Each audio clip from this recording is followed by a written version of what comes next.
Hello and welcome to a Smurf video, and today we are looking at Spider-Man's Tangled Web, and we have this beautiful cover of Spider-Man covered up and the 1000 surrounding him, which is pretty decent.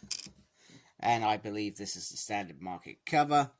There is obviously the direct market cover if you decide that you want to get that. Nice picture of Spidey down there, very cool. And on the back there's some issue covers there. A little synthesis down there, and then we've got collecting Tangled Web 1 to 4, because I believe that's what it was originally, I guess, called, and then they renamed it Spider-Man's Tangled Web 5 to 22. I'm not sure why they did that, to be honest with you, but they did, and it's pretty cool. And then this is the creators. So there are so over the 22 issues, each sort of writer and artist had either sort of one issue, or they had lots of issues. And it was, in my mind, pretty unique and pretty awesome. Synthesis that side, and then underneath, this is the direct market cover for those direct market cover people. This is the side again, exactly the same as dust cover, and the front is exactly the same again. Now, I wasn't actually, when I bought this, I got this off eBay for a decent price, actually, a really decent price. So, and it's always been quite an expensive book, but it's not a big book, 22 issues and all. And I could have easily read it on Marvel Unlimited, but I saw it pop up at a decent price from a distributor, and well, you know what, I snapped it up. And do you know what, this has been a really decent book. So there are all the different writers and artists that have done all the issues. So the art throughout the series will vary from the magnificent to the not so magnificent. It depends on what you like, I guess, and each artist has a right to express them the way that they want to. Now, I find this book very interesting because it's not necessarily automatically about Spider-Man. Yes, Spider-Man does have involvement, but there are stories like this one, for example, which is around one of Kingpin's henchmen and what happens if they fail, or if, for example, Spider-Man interferes in something that they've set up. It doesn't go very well, put it that way.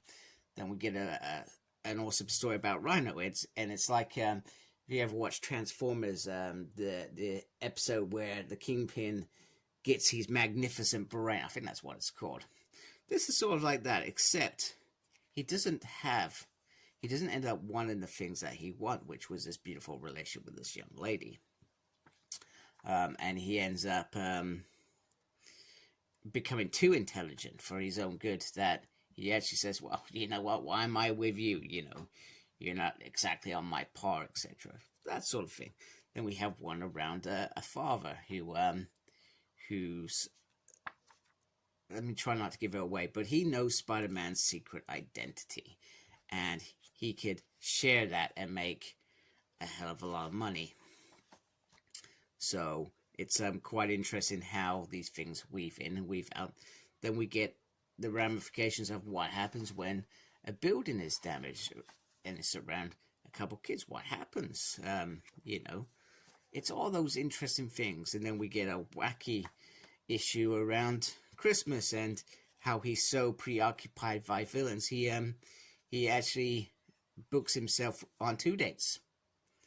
It's pretty interesting. Then we get one around what happens after a villain is released. What happens to their family? You know, their son gets picked on, etc. He tries to be the Frog. So it's all amazing stories. One in a bar about, they all meet up and chat about how their week's gone bad, and it's all sort of around Spider-Man. And then you get Norman Osborn. Oh, whoops, I did a spoiler bit there. Come in at the end and give his, what's the word? I got him the worst. I killed his girlfriend. She was never gonna, you know. That's why Spider-Man That's why Spider-Man's absolutely crazy when it comes to Norman Osborn. Let's be honest. You know, he did an awful thing to him. Anyway, then we get the story of Crusher Hogan. What happens? How did he go from this low jacks gym and getting it on track? And when he gets on track, guess what? Peter Parker becomes Spider-Man and beats him up, etc. And then we know his tail after that, but we don't know Crusher's, for example. So, which is pretty cool. Then we get one around the child who's a big fan of Spider-Man. And this one's pretty good as well. Tombstone. Tombstone has a heart attack. He's in jail. And this is a free issue on how he escaped. So all these issues were absolutely brilliant. I cannot say that throughout it all, even with some of these characters that we rarely hear of, in my mind, there wasn't a bad story in here. In my, oh, actually, did I think the last issue was bad? Then we get one around J. Jonah Jameson he's had his second heart attack. He's sent to he's got to try and talk about his obsessions, and we hear more about his father, etc., who we know comes into the comics later on, which is interesting. On how he was raised, etc., why he smokes cigars the way he does, which is brilliant. And then we get the sort of finale, which is a bit of a goofy story anyway, around Christmas. I think this is the finale. Yeah, that is. No, that's not the finale.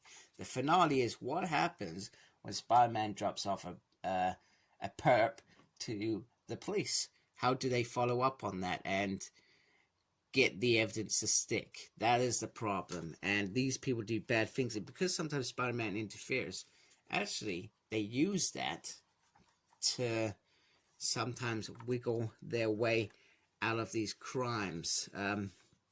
However, in this case, Spider-Man somehow realizes these things happen and comes up with the goods. No extras, just a variant cover there. Oh, do you know what? The Rhino and the Grizzly story is a love story to share forever. So anyway, this is a really good book. And it's nice to actually have read something before actually talking to you guys, because sometimes I don't always get to do that, and sometimes it's just an overview, whereas this time I can sort of elaborate on some of the stories, and obviously tell you that I recommend this book to get, but I wouldn't recommend spending a ridiculous amount on it, put it that way. If you can get it for a reasonable price, or paperback, or on your if you get Marvel Unlimited, if you pay for that service, that's certainly an option as well. One that I would take. These stories are really good, better than what I imagined. And yes, does it really contribute to the main story? No, it doesn't. But it gives another dimension to some of those villains, people that are affected by Spider-Man's life. So anyway, I hope you like my video. Please support my channel by subscribing. I'd really appreciate that. Make sure you look after yourself. Very important. And as always, embrace the geekiness. Take care. Goodbye.